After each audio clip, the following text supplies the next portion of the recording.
ظالم جس وقت ظلم کرتا ہے نا، اس وقت وہ یہ سمجھ بیٹھتا ہے کہ میں ہمیشہ اسی طاقت میں رہوں گا۔ ظالم جب ظلم کرتا ہے تو وہ سمجھتا ہے کہ شاید یہی قوت، یہی طاقت، یہی جوانی، یہی اقتدار یہ قائم رہے گا، لیکن کبھی ظلم کا راج قائم رہ سکا نہیں، رہتا ہی نہیں۔ یزید نے ظلم کی حد کر دی، جب تخت حکومت میں بیٹھا تو ظلم کی حد کر دی، حد کر دی اس نے سمجھا تھا کہ شاید یہ اقتدار میرے پاس رہے گا، شاید یہ تخت جو میں نے سجایا ہے اس پہ سجا رہوں گا، بنا رہوں گا، قائم رہوں گا۔ اسے سمجھ نہیں نہ آئی کہ حکومتیں ظلم سے نہیں عدل سے قائم رہتی ہیں۔ میرے عمر فاروق رضی اللہ تعالیٰ عنہ کی حکومت عدل سے قائم تھی تو 12 سال قائم رہی، 12 سال قائم رہی، اور عمر چلے گئے، عدل کرتے کرتے چلے گئے۔ میں اگلے جمعے بیان کروں گا حضرت عمر کے بارے میں۔ جناب عمر چلے گئے، عدل کرتے کرتے دنیا سے رخصت ہو گئے، لیکن مدینے کی گلی سے بھی جا کے پوچھو گے تو عمر کے عدل کی گواہی دے گی۔ مدینے کی گلی اور مٹی بھی کہے گی کہ عمر عادل تھا۔ یزید نے ظلم کیا نا، پورے 4 سال رہا، لیکن اس کا خیال تھا کہ میں جمع رہوں گا، بنا رہوں گا، رہ سکا نہیں، رہ سکا، کیونکہ اللہ غافل ہے، اللہ کو پتہ ہے۔ اور ایک اور بات بھی، ایک اور جملہ بھی کہنے لگا ہوں، اسے بھی یاد رکھیے گا، ظالموں کو مددگار بھی مل جاتے ہیں، ظالموں کو مددگار بھی مل جاتے ہیں، بلکہ ظالموں کے مددگار زیادہ ہوتے ہیں۔ بدی جلدی پھیلتی ہے، گناہ جلدی پھیلتا ہے، ظالموں کے مددگار زیادہ ہوتے ہیں۔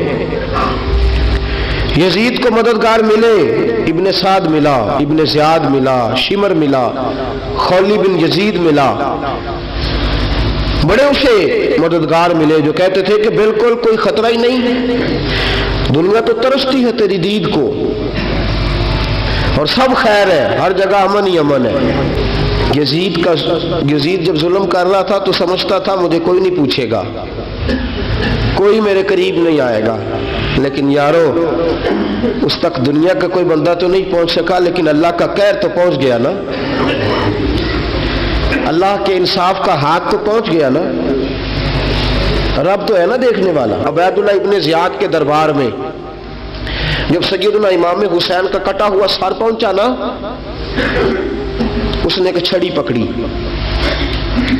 اور چھڑی پکڑ کے نا تو امام حسین کے لبوں پہ مارنے لگا، کہنے لگا تجھے کہا تھا نا بات مان جا، کٹا ہوا سر تشت میں رکھا ہے، تجھے کہا تھا نا بات مان جا۔ راوی کہتا ہوں عبیداللہ ابن زیاد نے چھڑی ماری اور اس نے بے ادبی کی، کہنے لگا تو تھا ہی اس قسم کا، تیرا یہی حال ہونا چاہیے تھا معاذ اللہ۔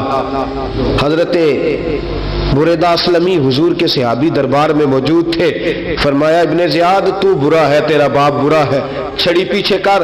کئی بار میں نے ان لبوں کو مصطفیٰ کو بوسے دیکھے ہوئے دیکھا ہے، پیچھے کر، پیچھے کر، ہٹا لے۔ راوی کہتے ہیں کہ 1 2 3 4 5 6 سال گزر گئے، وہی کوفے کا دربار، وہی محل، وہی تخت اور وہی تشت جس میں امام حسین کا سر رکھ کے لایا گیا تھا۔ 6 سال کے بعد مختار ثقفی حکمران بن گیا۔ مختار ثقفی نے کہا کہ میں چن چن کے ماروں گا وہ بندے جنہوں نے امام حسین کو قتل کیا تھا۔ 1 نہیں 2 نہیں 4 نہیں 6000 بندہ مارا اس نے، چن چن کے۔ راوی کہتے ہیں کہ یہ ابن زیاد 30,000 فوج لے کے نہر فرات کے کنارے میدان کربلا کے سامنے آیا اور اس نے جہاد کیا۔ مختار ثقفی نے ابراہیم بن مالک کو بھیجا، فرمایا جاؤ قتل کر کے لاؤ۔ لڑائی شروع ہو گئی، یکم محرم کو ہوئی تو پھر بند ہو گئی، پھر 5 کو شروع ہو گئی، پھر 7 کو شروع ہو گئی، 10 محرم کا دن آ گیا 6 سال کے بعد، وہی ظہر کا وقت آ گیا، وہی عبید اللہ ابن زیاد جس نے امام حسین رضی اللہ تعالیٰ عنہ کو قتل کروایا تھا، وہ گرا ہوا ہے اور زمین پہ گرا ہے، اس کی گردن پہ ابراہیم بن مالک نے پیر رکھا اور اس کی گردن کو کاٹ کے تشت میں رکھا، اور تشت میں رکھ کے جب اس نے کوفہ بھیجا، وہی تخت جس پہ عبید اللہ ابن زیاد نے بیٹھ کے امام حسین کے مبارک لبوں پہ چھڑی ماری تھی، اسی تشت پہ رکھ کے جب اسی عبید اللہ ابن زیاد کا سر سامنے رکھا تو کوفے کے اس دارالخلافہ کے ایک کونے سے ایک بابا بولا اور بول کے کہنے لگا، لوگوں گواہ رہنا میرا رب بڑا عادل ہے، گواہ رہنا اللہ بڑا عادل ہے۔ چیختا ہے، کونے سے پکارتا، کہتا لوگوں عدل ہو گیا، انصاف ہو گیا، عدل ہو گیا، انصاف۔ دیکھو دیکھو، جب حسین کا سار آیا تھا، ابن زیاد نے گستاخی کی تھی تو کونے سے آوازیں نکلنے لگی تھی کہ زیاد برا ہے، حسین اچھا ہے۔ آج ابن زیاد کا سار آیا ہے، آواز پھر کونے سے نکلی ہے، لیکن آواز کیا گونج رہی ہے؟ آواز پھر وہی گونج رہی ہے، زیاد ابن زیاد برا تھا، حسین کو اللہ نے بڑی عزت عطا فرما رکھی۔ مکافات عمل، مکافات عمل، اللہ غافل نہیں ظالم جو کام کرتے، اللہ غافل نہیں۔ 6 سال کے بعد وہی دن، وہی وقت، وہی گھڑی، وہی لمحہ، وہی سارا نظام، وہی دربار، انسان ڈرتا نہیں، انسان باز آتا، عبرت پکڑتا۔ ابن زیاد اس وقت کہتا تھا کہ میں جاؤں حسین کے پاس، یہ میں جو ہوتی ہے یہ مروا دیتی ہے۔ شیطان نے کہا تھا انا خیر منہم، میں بہتر ہوں، بس ختم ہو گیا، ختم ہو گیا۔ ابن زیاد قتل ہوا، وہی تاریخ، وہی زمانہ، اللہ کریم نے اس کو ذلت کی موت دی، مرا، اور 30,000 فوج لے کے نکلا تھا، پھر بھی بچ سکا نہیں۔ یہ ابن زیاد کا حال ہوا۔ ابن سعد صحابی کا بیٹا تھا، نبی پاک علیہ السلام کے پیارے صحابی کا بیٹا تھا، جناب سعد بن نبی وقاص کی اولاد تھی، لیکن یاد رکھنا اگر ایک صحابی کا بیٹا یزید بن سکتا ہے تو دوسرے کا ابن سعد بھی بن سکتا ہے۔ اور صرف یوں ہی توجہ نہ کیا کرو، ابو جہل کا بیٹا بھی تو صحابی رسول بن گیا تھا نا۔ یخرج الحی من المیت و یخرج المیت من الحی، رب فرماتے ہیں میں زندوں سے مردے اور مردوں سے زندے نکال دیا کرتا ہوں۔ میں کبھی کبھی کعبے کے اندر بت بھی رکھوا دیتا ہوں، گھر میرا اور میرے ہی شریک اس گھر کے اندر راج کرتے رہتے، میری بے نیازی ہے، کچھ کا کچھ کر دیتا ہوں۔ ابن سعد مختار حکمران بنا تو مختار ثقفی نے ابن سعد کے بیٹے حفص کو بلایا، اور مزے کی بات یہ ہے کہ مختار جو بعد میں حکمران بنا نا، بڑی یاری تھی اس کی ابن سعد کے ساتھ۔ جتنے قاتلان امام حسین تھے وہ کوفہ چھوڑ کے بھاگ گئے، دوڑ گئے۔ اور ایک بات یاد رکھنا، ظالم بزدل ہوتا ہے، ظالم بزدل ہوتا ہے، اس کے اندر وہ اطمینان نہیں ہوتا، تو ڈر لگتا۔ بھاگ گئے سارے کوفہ چھوڑ کے، لیکن ابن سعد نے کہا مختار میرا یار ہے، مجھے کچھ نہیں کہے گا۔ اس کے گھر والوں نے سمجھایا کہ تو دوڑ جا، تیرا تو ظلم بھی بہت زیادہ ہے، دوڑ جا تو۔ اس نے کہا نہیں میرا یار ہے، مجھے کچھ نہیں کہے گا۔ اس نے کہا تو نبی پاک کے نواسوں کا نہیں بنا تو تیرا یار تیرا بنے گا، تو رسول پاک علیہ السلام کے خاندان کا نہیں بنا، ان کا تو نے احترام نہیں کیا، یاری کا۔ اس نے کہا نہیں مجھے کچھ نہیں کہنے والا، تم چھوڑو اس بات کو۔ حفص کو پیغام بھیجا، بیٹا آیا۔ مختار نے کہا تیرا باپ کدھر ہے؟ اس نے کہا جی ابا جی اب باہر نہیں نکلتے، بس گھر کے کونے میں بیٹھ کے اللہ اللہ کرتے ہیں۔ اس نے کہا اچھا کیا کرتے ہیں؟ کہا جی گوشہ نشین ہو گئے۔ اس نے کہا اب تیرا باپ گوشہ نشین ہوا ہے؟ اب گوشہ نشین ہوا ہے؟ بھیڑیے سے لومڑی نے کہا کہ جاؤ شکار کر لو، تو بھیڑیا کہنے لگا بوڑھا ہو گیا تھا نا، بھیڑیا کہنے لگا نہیں میں نیک ہو گیا ہوں، میں نے شکار کرنا چھوڑ دیا ہے۔ میں کسی جانور کو تنگ نہیں کرتا. تو لومڑی کہنے لگی نہیں بادشاہ سچی بات کر, اب تجھ سے دوڑا ہی نہیں جاتا, اب شکار پکڑا جاتا, اب تجھ سے دوڑا نہیں جاتا پکڑا, اب تیرے اندر آج بھی طاقت آئے تو کم کرے نہ, تو اب بھی چھوڑنے والا, اب تجھ سے دوڑا نہیں جاتا. ملا رومی فرماتے ہیں بوڑھا ہو کے تو بھیڑیا بھی نیک ہو جاتا ہے. کہا کہ جاؤ تمہیں بلا رہا ہے. کہا نہیں جی میرے ابا جی نا آپ اندر رہ کے اللہ اللہ کرتے. اس نے کہا اسے اللہ اللہ یاد آئی ہے, اب اللہ اللہ یاد آئی ہے, کچھ گناہ ایسے ہیں جو رب معاف نہیں کرے گا. فرمایا وہ جتنی مرضی نمازیں پڑھے, جتنے مرضی روزے رکھے, جتنی مرضی نفل پڑھے, سارا کچھ کر لے, لیکن اللہ کبھی حسین کے گستاخ کو معاف نہیں کرے گا, کبھی نہیں معاف کرے گا. اس لیے کہ جو حسین کا بے ادب ہے وہ دراصل رسول پاک کا بے ادب ہے. اللہ اسے معاف کرے گا. وہ ظالم میں اس نے ظلم کیا. ابھی 6 سال ہی تو گزرے تھے, 6 سال ہوئے صرف. ابن سعد بھیجا بیٹے کو, کہا جا اب اپنے باپ کو جا کے کہا تجھے مختار بلاتا ہے, بات سنے آ کے. ڈر گیا. میں نے کہا ظالم بزدل ہوتا ہے. کہنے لگا اس سے جا کے کہو میں نہیں آ سکتا, بیمار ہوں. اس نے کہا چلو وہ نہیں آ سکتا تو ہم تو جا سکتے ہیں نا, ہم تو جائیں گے نا. ابن سعد نے بھیجے 10-12 بندے, فرمایا جاؤ زندہ نہ لے کے آنا میرے پاس, میرے پاس زندہ نہ لے کے آنا. گئے, بیٹے کو حفص کو گرفتار کر کے کھڑا کر دیا, اور جناب یہ جو ابن سعد تھا اس کو بھیجا. کہا جب تم اس تک پہنچو نا تو جا کے گردن مارنا اس کی, اور مجھے اس کی وجود نہیں دیکھنا, صرف کٹا ہوا سر دیکھنا ہے. گئے, جا کے اس کو پکارا, کہا مختار نے بھیجا ہے مارنے کے لیے. کہنے لگے مختار مجھے نہیں مار سکتا, میرا یار ہے. ابن سعد کہتا ہے مختار مجھے مار سکتا, میرا یار ہے. ان فوجیوں میں سے ایک فوجی کہنے لگا اگر تو محمد کے نواسے کو مار سکتا ہے تو تجھے بھی تیرا یار مار سکتا ہے صلی اللہ علیہ. اگر تو رسول پاک صلی اللہ تعالی علیہ وسلم کے نواسے کو قتل کر سکتا ہے, تو نے نبی کا حیا نہیں کیا, وہ یاری کا حیا کیوں کرے؟ تو نے ظلم کیا ہے, اب دیکھ تیرا حال کیا ہوتا ہے. گرفتار کر لیا, منتیں کرتا رہا. تاریخ ابن سعد کو بتا رہی تھی کہ ابن سعد تو ہاتھ باندھتا ہے, پاؤں پکڑتا ہے, ذرا یاد کر میدان کربلا, میدان کربلا تجھے اپنی باری آئی ہے تو تو ہاتھ باندھتا ہے. میدان کربلا یاد کر, حسین نے بھائی کی بھی لاش اٹھائی تھی, حسین نے جوان بیٹے کی میت بھی اٹھائی تھی. 6 مہینے کا علی اصغر بھی اس کی گود میں دم توڑ گیا تھا. اس کی بیٹیاں پیچھے تھی, بہن پیچھے تھی, بھانجیاں پیچھے تھی, بھتیجیاں پیچھے تھی, لیکن حسین نے ایک بار بھی ہاتھ نہیں باندھے. یہ کون ہے اٹیک ہوا, غبار سے پھٹا ہوا, ہزاروں کوفیوں کے درمیان وہ اکیلا ہی ڈٹا ہوا.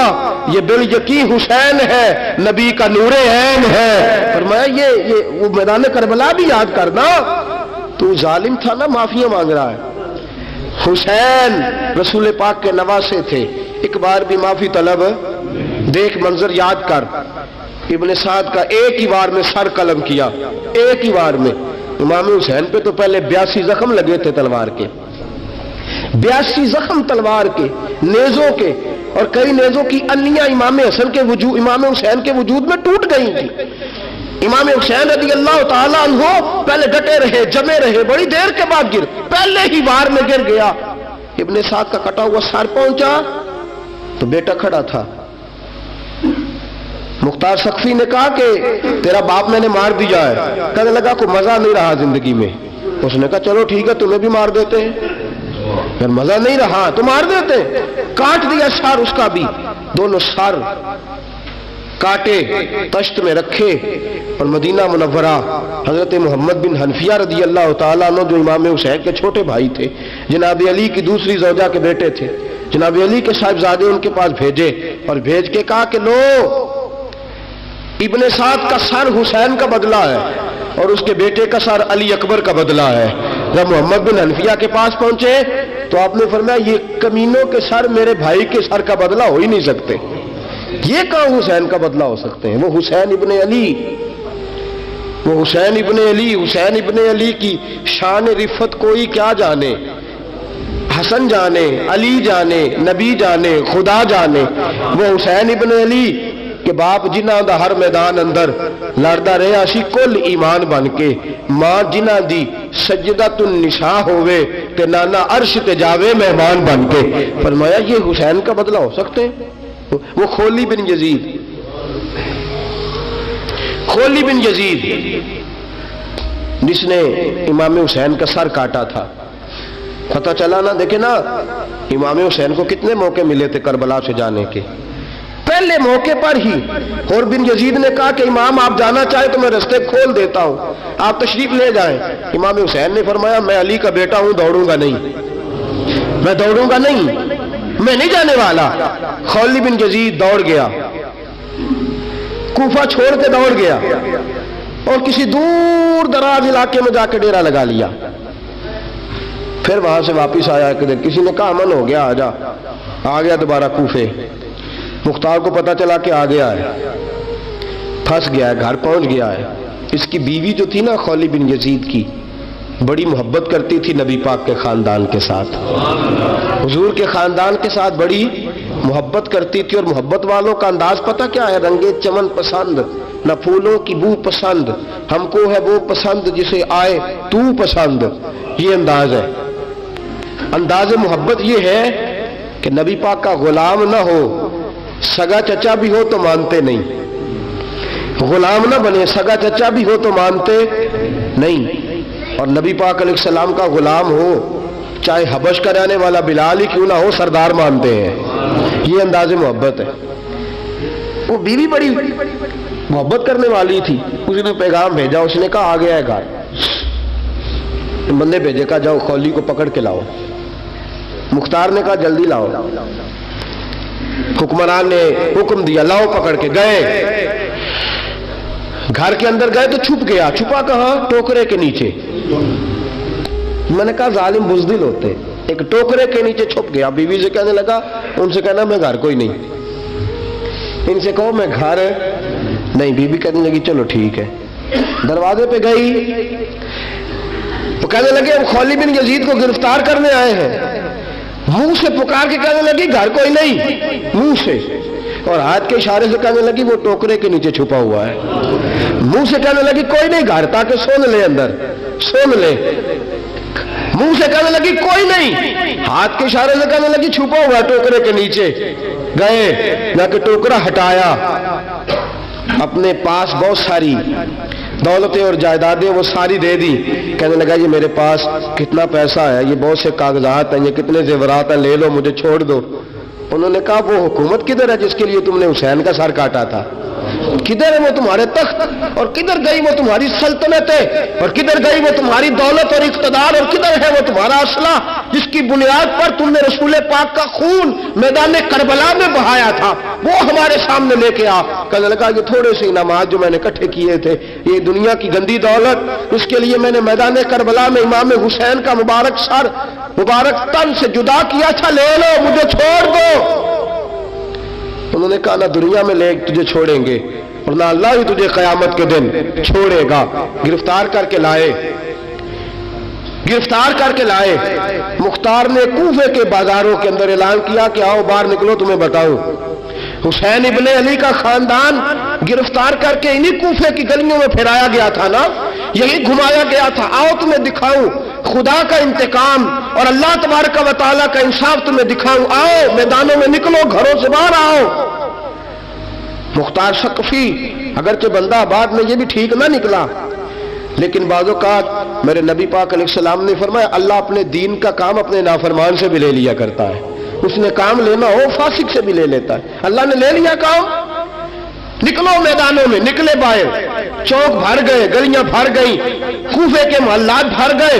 مختار نے کہا لوگوں 6 سال پہلے کی تاریخ بھی ذہن میں رکھنا، اور آج کا دن بھی تم کبھی مجھے وہ خولی بن یزید ہے کہ یہ نعرے لگاتا تھا کوفے کی گلیوں میں کہ میں نے حسین کا سر کاٹا ہے، میں نے حسین کا سر کاٹا۔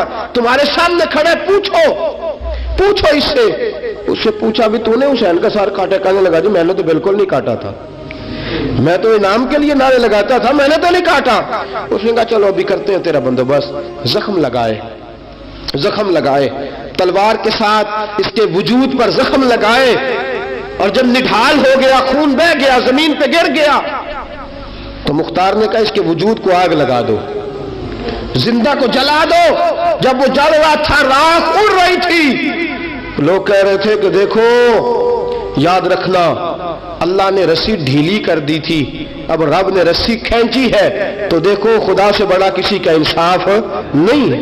کس انداز میں امام حسین کے قاتل کو شمر ذیل جوشن، میں نے کہا تھا 10 محرم کے دن جب مختار کے لوگ اس کے پیچھے بھاگے تو مدینہ منورہ تک گیا، حضرت امام زین العابدین سے بھی ملا، انہوں نے پانی بھی پلایا، کہنے لگا امام صاحب لگتا ہے آپ نے مجھے پہچانا نہیں۔ فرمایا میرا سارا گھر اجاڑ دیا، میں تجھے بھول سکتا ہوں؟ کہا پھر پانی کیوں پلایا ہے؟ فرمایا بند کرنا تمہارا کام ہے اور دشمنوں کو پلا دینا یہ ہمارے خاندان کا رواج ہے۔ فرمایا میرا سارا گھر اجاڑ دیا، تجھے کبھی بھول سکتا ہوں؟ بھول ہی نہیں سکتا، لیکن چونکہ ہمارے گھر کا کوئی مزاج ہی تھوڑا منفرد ہے، ہمارا کوئی انداز ہی تھوڑا مختلف ہے۔ شمر دوڑتا امام زین العابدین سے کہنے لگا پناہ، مجھے پناہ ملے گی؟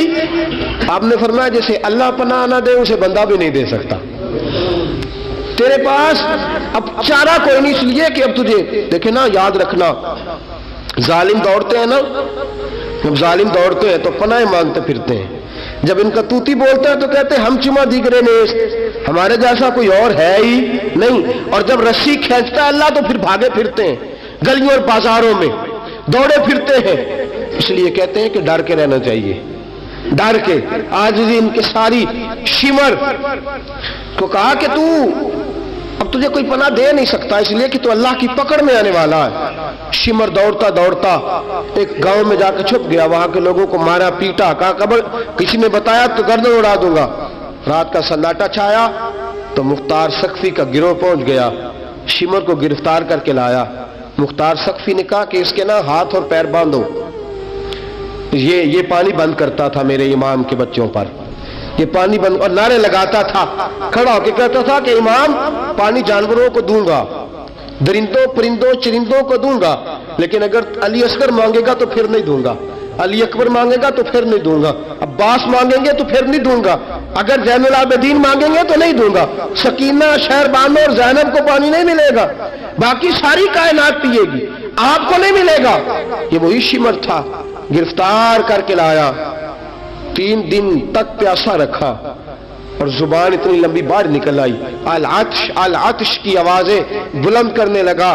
کہا جناب اس کا کرنا کیا؟ کہا اس کے ہاتھ باندھ دو، پیر باندھ دو، اور جو بھوکے کتے ہیں نا جن کو کئی دنوں سے میں نے بھوکا رکھا ہوا ہے، وہ کتے اس پر چھوڑو، اور جب کتے اس کا گوشت نوچے تو کوفے کے بازاروں میں اعلان کرنا کہ جو نبی پاک کی اہل بیت کا گستاخ ہو اسے اسرائیل بھی جان نکالنے نہیں آتے۔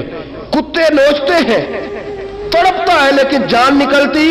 کہا آؤ دیکھو آ کے، یہ ہے میت کسی بے ادب کی، منہ دکھانے کے قابل نہیں ہے، ان کے دشمن پہ لعنت خدا کی، رحم پانے کے قابل نہیں ہے۔ فرمایا دیکھو جان بھی نہیں نکل رہی۔ فرمایا یہ وہ ہے جس کو 2 گز زمین بھی نہیں مل سکی، کتوں کے پیٹوں میں اسے جگہ ملی ہے، یہ وہ تھا جو جناب امام حسین رضی اللہ تعالیٰ عنہ کے خاندان پہ پانی بند کرنے والا تھا۔ میرے عزیزو دیکھو، رب فرماتا ہے کہ میں کبھی کسی ظالم سے غافل